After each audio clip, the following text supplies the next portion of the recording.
evening, everyone. It's Jackie, and it's Thursday night, and tonight I want to share with you a couple of project ideas using the Quite Curvy offering. So let me turn you around. All right, so be sure and leave me a comment tonight. I'm going to give my sample card away to somebody who leaves a comment. So let me just show you about the Quite Curvy bundle in case you haven't seen this. So we have the stamp set with the birds and the greenery and the flowers and the beautiful curved words. And that bundles with the die set here, which we're going to use tonight. And it's got some images that, or some dies that cut out the images as well. Now this is available now, and it will also be in the next catalog, in the catalog that comes out in January. And then we also have the Curvy Christmas stamp set and the Christmas Designer Series paper.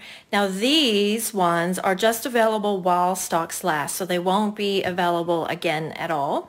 So at this point they're still available. So first I'm going to show you the first version of what we're doing. Let me move that. See, the sun keeps moving, so the shadows keep moving. The first version I've got is this, and I actually really wanted to do a rainbow, but I couldn't get it all to fit. So it ended up being kind of just kind of a greens and blues and purples, which I think is just gorgeous. And I have another version to show you, but I'll show you at the end. So let me show you the assembly first. Well, I'll introduce you to the dies. I'll put this over here. The dies, well, the die that we're using for this creates this little curvy, oh, now you can see the shadows, the little curvy line with the dots. So basically what you would do is cut your paper and then just cut with the die, and then you'll end up with these two pieces. Now I've taught using this a few times with some people, and they found it quite confusing, and I think it's because you end up with two pieces that are, you know, reasonably similar. But this piece here you don't need. If that helps some of the confusion. You just want the piece that's got the dots or the holes. However, these pieces can certainly be used for something else, for the inside of your card or your envelope, or you can stack them together and just create something that doesn't have the holes but still has those nice curved lines. So that's how those work. And then I went ahead and took from the Curvy Christmas, so you can see it in actual size, this cute little tree image, which I think these are just adorable. And I white embossed, so I cut out 4 pieces and white embossed those trees on those pieces. And then what you need is just a piece of cardstock. It doesn't matter what color because you won't see it in the end. You'll want a piece of cardstock that is just slightly smaller than your card front. So whatever your card size is in your country, you just want to go a little bit smaller. And then you want to go ahead and adhere those on. And I think I'll stick with doing the purple at the bottom. So we're going to go ahead and put that on. And I'm going to leave a little bit of room, and I'll explain that momentarily. And I've cut these pieces slightly wider than I need, and I'll explain that so that we can trim it in the end so it's nice and tidy, because sometimes if you have it exactly the right size, perhaps your trees are a little bit on a lean, so this way I've got a little wiggle room to get them how I want. But you can do whatever works for you. And then I'll put on the Seaside Spray. And what I don't want to do is cover the trees too much, so I'm just right at the top there, like so. And then I'll do the soft sea foam. See, my trees are a little bit on a lean there, so I'm going to take the liberty of just doing this. Now I couldn't do that if these were exactly the right size, but because I've got a little wiggle room, I can. And then I'll put on the soft sea foam, like so, and then Rococo Rose. So you just want to make sure your trees are vertical.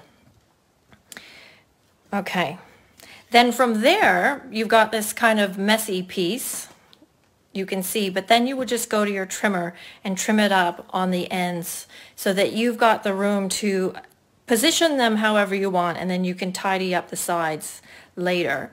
And then you'll end up with a piece that will look like this. Now I've got slightly different colors here. I should actually tell you the colors. This is Purple Posy, Seaside Spray, Soft Sea Foam, and Rococo Rose. And then this one is Rococo Rose again, Blushing Bride, Petal Pink, and So Saffron. So quite a different look with those different colors. And you see that I've got some room here at the bottom with that piece that I said that we were adhering everything to. And I'm just going to take my scissors and do kind of a messy job of it. But I'm just going to reach underneath there and cut that off because we don't want it showing. So it probably looks terrible on the back, but it doesn't matter. You just want to have it removed. And then we will adhere that onto our card front. So just a piece of Whisper White. Now the reason why I left room here, now you can see, is so that I can stamp the words and have enough room for them. So I'll go ahead and put that on. And then I'll put that up kind of closer to the top. And then I'm going to grab my Rococo Rose and I'll use my words, may your days be merry and bright. And it just happens to follow that curve of the die very well, like they planned it that way. You could stamp first, but you won't know exactly kind of where to stamp, so I'm just kind of risking it and doing it second. But it turned out just fine. There we go, and then we'll put on some ribbon. Now I'm using my very favorite Whisper White seam binding. I love this ribbon. Not only is it soft and easy to tie, but it easily colors with the Stampin' Blends, and I just think it's probably the best ribbon they've ever come out with. So I like to tie my bow, when it's just a separate bow, I'll just tie it while it's still on the roll, and then you just cut off the amount that you need. It kind of reduces wastage, and then you definitely have enough, because sometimes we cut off enough to tie a bow and then it ends up not being enough, and then it's just awkward.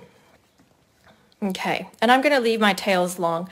I kind of go through phases, and right now I'm in the really long-tailed bow phase. Which I totally just made that up. And then I'm just going to add a little piece of linen thread as well, just a tiny bow. There's probably enough of that glue dot still showing. I'll just stick that on like so and tie or cut the ends off. Those are a bit long. Okay, and then the last thing for the card front is we've got to add some sparkles. So I decided to use the woven threads sequins, which these are great because they're just a lot of sequins and they're all in the in colors. So the 2019 to 21 in colors. So I found them very useful. And I'm just going to do a couple of dots of glue, maybe. Maybe I grabbed the one that wasn't working. There we go. Like that around my bow, and then using the take my pick tool, I guess we'll use the pink sequins for this. We'll just grab, and they happen to all be on the yellow card, so that works out well, and then find a very tiny one. There we go, like that. So that's a very fresh, bright, like fresh sherbet sort of colors for your Christmas card. And then inside you can just use that Christmas tree stamp and the words to stamp something coordinating on the inside. Now then, I've also made, I'll move that over here, I also made another version. Whoops, I've got my extra bits that I threw over there. And this time I used the star image here rather than the trees. And then I used the birthday sayings from the Quite Curvy bundle, and so made it then into a birthday card. Now I had a little something interesting happen while I was making this. Let me just pull it off. The curve of the words, went like that. I don't know if you, hopefully you can see that. They were actually the opposite curve of what I wanted. But one really fun thing about the photopolymer is you can actually kind of force it to go the way you want. And you can do that with any of your photopolymer. I mean, obviously not if they're big solid ones, but anything that's sort of like lines or a thin shape, and then you can just shape it to fit the curve. So these words images will work with any of the dies, any curves, whether you flip them over, have them upside down, and you can just adjust the stamp to fit that curve. So that's kind of a little bonus. And I just wanted to show you how you can use kind of the same layouts and the same stamp sets and create Christmas or birthday or general. I can see this being a really quite beautiful wedding card, just changing up your colors. So here I've got Pretty Peacock, Coastal Cabana, Pool Party, Daffodil Delight, and Petal Pink. Kind of an unusual color combination, but it was actually for a color challenge that's coming up. So you tell me which one you like, and if you would like to order the Quite Curvy bundle, please do so before they are gone or sold out, whichever comes first, because this one's quite fun and we'll be using this lots more in the future as well. All right, well, thanks for joining me this evening. I'm gonna close off now. I'll talk to you all later. Bye-bye.